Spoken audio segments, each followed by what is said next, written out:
Акмолинский университет посетили олимпийские чемпионы по борьбе, победители и призеры чемпионатов мира и Европы. Давид Мусульбес, Асланбек Хуштов, Исламбека Альбиев, Алексей Мишин, Муса Евлоев стали почетными гостями Башгоспедуниверситета. Несмотря на участие в чемпионате России по греко-римской борьбе, который проходил 7-9 февраля в городе Уфа, спортсмены нашли время, чтобы встретиться со студентами БГПУ имени Мифтахиддина Акмуллы.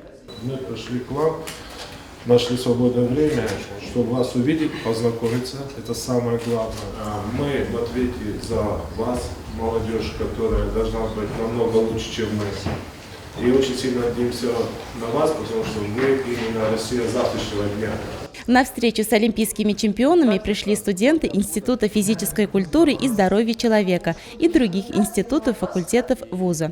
Что делал тренер, чтобы настроить на победу? Как пережить проигрыш и от чего пришлось отказаться ради олимпийского золота? Этими и другими интересными историями из жизни спортсменов поделились чемпионы в ходе встречи. Студенты, в свою очередь, активно задавали разные вопросы. Есть ли какие-то психологические приемы, с помощью которых вы настраиваете себя на успех? Для себя, например, я выработал такую формулу. Каждый человек в своем деле должен быть чуть-чуть психолог для себя, уметь себя настраивать, уметь преодолеть волнение. Волнение, оно присутствует, и от этого мы никуда не денемся.